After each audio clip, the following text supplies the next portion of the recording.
So now, next, to address, we're going to call on our members to present the proposals on making Vancouver a well-housed city, which is fundamentally interrelated with the other three issues that have been discussed tonight. So I'd like to introduce Tino Varela and Fern Wainwright.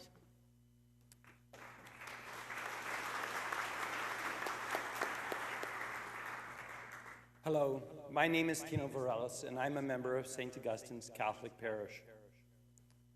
Put any two Vancouverites together, and the conversation will inevitably turn to how tough it is to find decent, affordable housing in the city.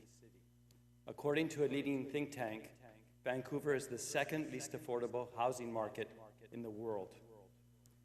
Rising land values have led to spiraling house prices and a crisis of affordability. The average renter in Vancouver earns $34,000 a year. $1,400 for a studio is simply out of reach. The pain is felt across the full range of Vancouver communities, from those on the lowest income, forced to live in squalid, pest-infested, single-room occupancy hotels, to ordinary working families sharing overcrowded apartments.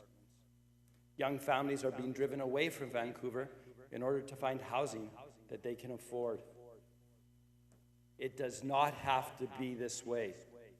This city has the power to make housing safe, secure, and affordable for all.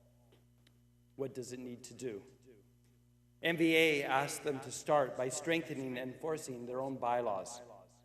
This will ensure that the existing housing stock is well maintained and that tenants are protected from renovictions. City bylaws are regulations that, for example, give the city the right to require that landlords maintain their property to a decent standard. Bylaws can prevent landlords from using renovation as an excuse for evicting tenants and bringing new people at a much higher rent. But these bylaws have loopholes, and all of them need to be tightly enforced. For example, the single resident accommodation bylaw requires landlords to find alternative accommodation for tenants when their unit is being converted and return them at the same rent when the work has been completed. There are many landlords that have not respected this bylaw and have used renovations as a means to evict tenants and raise rents. Proper enforcement of this bylaw would help to reduce the growth in homelessness that our city has seen. We also believe that this bylaw, which currently applies to only single-room occupancy buildings in the downtown east side, should be extended to all rental properties across the city. So we ask the city to work with us in ensuring that these valuable bylaws are strengthened, enforced, and extended. Through our member organizations in every neighborhood, MVA pledges to keep close watch on how these bylaws work in practice.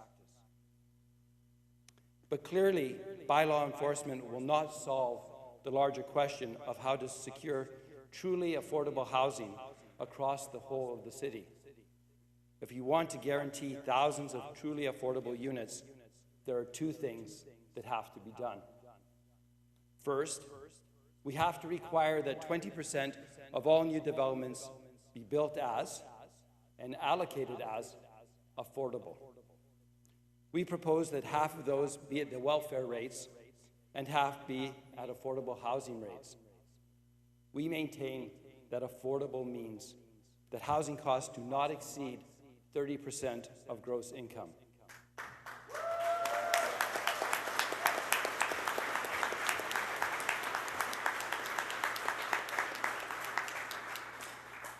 The second principle is that it must be forever.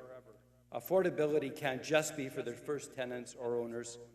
The answer is a covenant that applies to all new developments, locking in affordability for the long term. This proposal has the potential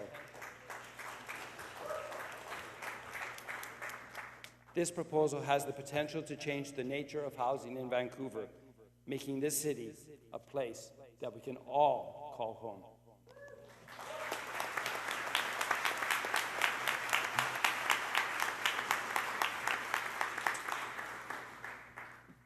Good evening. My name is Fern Wainwright, and I'm a transit operator with Coast Mountain Bus Company. And I've been asked to reveal my testimony through the Metro Vancouver Alliance on behalf of my union, Local 111 Unifor. My story is no different than anybody else's. It's common and broad-based like the Metro Vancouver Alliance, and that's why I've been asked to tell it. It weaves itself through all of the action teams: social isolation, transportation, poverty, and of course, housing. I'm familiar with having to make a choice between a healthy, striving life and one of struggle. As a child in the interior, my family faced poverty, and they were forced to make a choice between running water in the home or feeding their children. Of course, they were going to feed their children and taught us how to pack water from the river. And as a college student, I had to make a choice between whether I should pay rent or eat. Again, I compromised my immune system and chose to pay rent. Housing and health should not have to be something we contemplate or choose. In our call to action in housing, this word renoviction was thrown around. I thought they were saying something wrong. I thought they were using the term renovation wrong, so I had to Google it. So I found a website, bcapartmentsbuildings.com, which seems to be associated with real estate and property management. And the term renoviction to them is not a word, and it doesn't mean anything.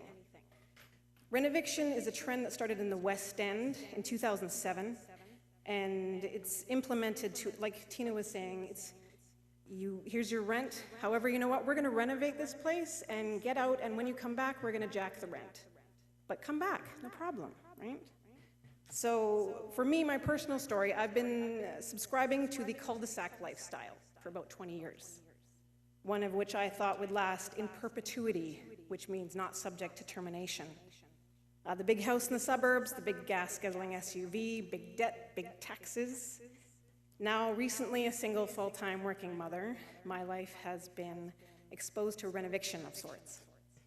So my existence, as I know it, is being renovated, and I am exposed to a new type of lifestyle, one that I am no longer trying to pretend to afford. Downsizing this big life that I used to have is accumulating, proving it's harder than I thought. So now I'm going to have to rent. And the last time I rented, the most important thing to me in the whole world was my hair and whether my classes started after noon.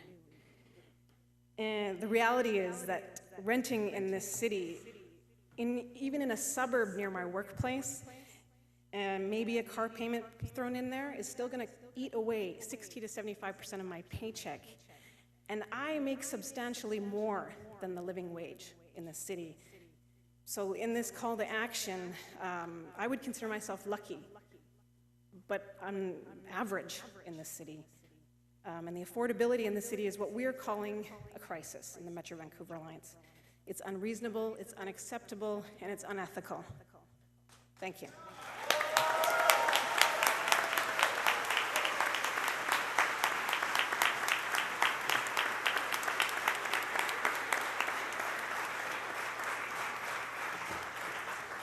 Thank you, Fern.